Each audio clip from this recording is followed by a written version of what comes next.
आम्ही सगळेच सामूहिकतेने काम करतो. अमित साटमजी असतील, मी असेल, प्रवीण दरेकर असतील, अतुल भातखळकर असतील, प्रसाद लाड असतील, आमचे सर्व आमदार असतील.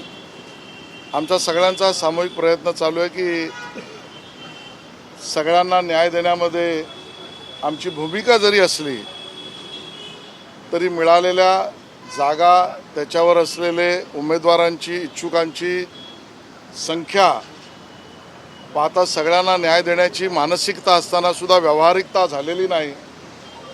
आणि मग सगळ्या प्रमुख कार्यकर्ते जे इच्छुक आहेत त्यांना त्यांचं म्हणणं मांडायचं, त्यांचं ऐकलं पाहिजे. काही गोष्टी सुधारल्याही पाहिजेत, पक्ष म्हणून आम्ही त्या सुधारूही. पण आमच्या सगळ्यांचं एकमत आहे, इच्छुकांमधल्या असलेल्या आणि राहिलेला ज्यांना न्याय देऊ शकलो नाही त्यांचं सुद्धा एकमत आहे की यावेळेला महायुतीचा महापौर आणि महापालिकेत मुंबईकरांची खरी सेवा करायची आहे. यासाठी संवादाचा, चर्चा, विमर्श यासाठी मी कालपासून सातत्याने सगळ्यांना भेटतोय. आज मी, प्रसाद लाडजी, सुनील कर्जतकरजी या ठिकाणी सगळ्यांना भेटलो आहोत. त्यातनंही मार्ग निघतोय, चांगला मार्ग निघतोय. सर, एक सायन कोळीवाड्यामध्ये 173 मध्ये जी काही झालेलं आहे, डुप्लिकेट अर्ज दिला अशा पद्धतीचा झालेला आहे, तो एबी फॉर्म दिला, तुमच्याकडून पत्र देखील गेले निवडणूक, काय नेमका सगळा प्रकार आहे हा? खरं 173 मध्ये दोन्ही अर्ज पडलेत आणि आता एक अर्ज राहील. जो राहील तो महायुतीचा अर्ज असेल आणि शिवसेना आणि भाजप दोघांचा मिळून ठरलेला उमेदवारच लढेल. ओरिजिनल जर कार्यालयामध्ये आहे तर मग जो जोडलेला आहे तो कसा काय वैध निवडणूक आयोगाच्या अधिकारी ठरला, तशा पद्धतीची प्रक्रिया करता येते? नाही, यावर मला असं वाटतं निर्णय निवडणूक आयोगाने जो घ्यायचा आहे त्यांना घेऊ द्या. पक्ष म्हणून निर्णय आम्हाला जो घ्यायचा आहे तो आम्ही घेऊ. बरं, तो घेईल का मागे? कारण की तो नॉट रिचेबल आहे असं देखील समोर येते, त्यामुळे कुठेतरी प्रश्नचिन्ह देखील उपस्थित. असं या मुंबई शहरामध्ये आमच्याशी नॉट रिचेबल राहणारा व्यक्ती अजून शोधून सापडणार नाही. जो निर्णय महायुतीचा असेल तो केला जाईल आणि तोच निर्णय आणि तोच उमेदवार राहील. दुसरीकडे आपल्या संपर्कात आहे? मला कोण कोणाच्या संपर्कात असण्यापेक्षा देवेंद्रजी आणि एकनाथजी हे पूर्णपणे रिचेबल आहेत आणि ते एकमेकाशी रिचेबल असल्यामुळे अन्य कोणी नॉट रिचेबल असण्याचा प्रश्नच येत नाही. तुम्ही 200 नंबरच्या वॉर्डमध्ये देखील काल रात्री गेला होता, ते देखील उमेदवार गायब आहेत अशा पद्धतीच्या बातम्या येतात, काय नेमकं आहे? नाही, त्यांचा माझा व्यवस्थित संपर्क चालू आहे. मी सुनील कर्जतकरजी त्यांना भेटलो, आजही माझं त्यांचं बोलणं झालं आहे. मला वाटतं प्रत्येक कार्यकर्त्याला आपलं म्हणणं मांडावं अशी अपेक्षा असल्याने ते आम्ही ऐकलंही पाहिजे ना. आमचं कर्तव्य आहे आणि त्यामुळे सगळ्यांचं ऐकण्याची कृती आम्ही करू.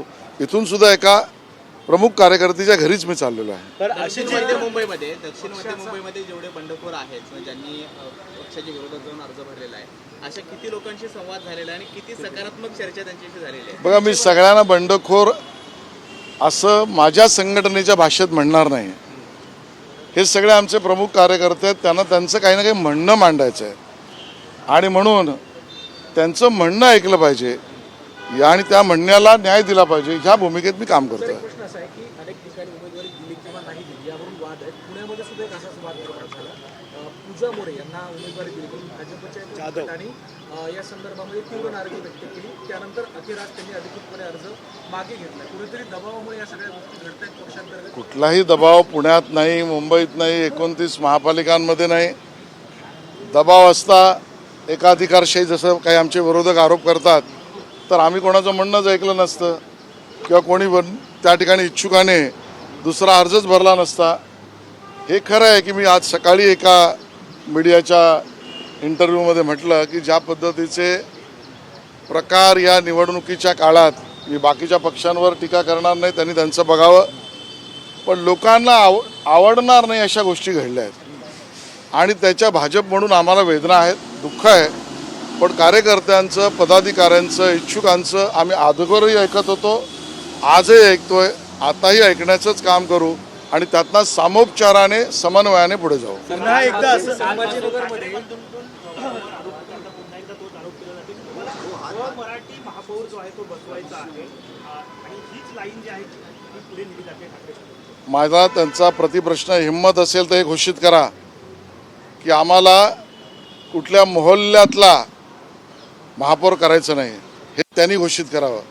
आणि आमचा थेट आरोप आहे की ज्या पद्धतीचं नरेटिव्ह मतांच्या लांगुल चालनासाठी उद्धव ठाकरेजींचा पक्ष आणि त्याला साथ राज ठाकरे यांचा पक्ष देतोय, ते मराठी मुस्लिम, मुस्लिम मराठी ही मामू नावाची जी काही पद्धत आहे ना, त्या मामूच्या विरोधात आमचा एल्गार आहे की हिंदू मराठी आणि हिंदुत्व घेऊन मराठी माणसाला नेतृत्व देऊन आम्ही कामाला लागलेलो आहोत. मनसेने एक गुजराती उमेदवार दिला. बघा, त्यांनी काय उमेदवाराला द्यायचं आहे त्यांना लखलाभ लावं. आमच्या दृष्टीने प्रखर राष्ट्रवाद, कट्टर हिंदुत्ववाद आणि प्रचंड विकासाचं काम आणि मराठी माणसाचं नेतृत्व यामध्ये या निवडणुकीत आम्ही लढतो आहोत. असा एक आरोप केला जातो की उत्तर भारतीय करून तुमच्याकडे जास्त उमेदवार दिलेत, असा पण एक आरोप सुरू झालेला आहे. जे दिलेत ते मुंबईकर आहेत. मुंबईकरांमध्ये भेदाभेद करण्याची आमची भूमिका नाही आणि आज आमची यादी बघितली तर समतोल यादी आहे. सर्वांना न्याय दिला आहे आणि मराठी उमेदवारी सर्वात जास्त आमच्याकडे आहे. ज्या वरळी डोममध्ये ठाकरे बंधू एकत्र आले आणि त्यानंतर खऱ्या अर्थानं आता निवडणूक एकत्र आल्या, त्याच वरळी डोममध्ये तुम्ही 3 तारीखला सभा घेताय. देवेंद्र फडणवीस त्याची घोषणा अधिकृत करतील. जाहीरनाम्यासंदर्भात कधीपर्यंत होईल आणि टप्प्याटप्प्याने जाऊ. आमच्या रणनीतीच्या टप्प्यात एक एक विरोधकांचा डाव अडकला जाईल अशी रणनीती आम्ही केलेली आहे. ज्या सगळ्या सीटवरून ही सगळी चर्चा प्रामुख्याने होते, ते दत्ता केळुसकर तुमच्या संपर्कात आलेले आहेत का? आणि उद्याचं अरे तुम्ही कोणाचं नाव कशाला घेताय? माझ्या संपर्कात सगळेच आहेत आणि सगळ्यांशी संपर्क करणं माझं काम आहे.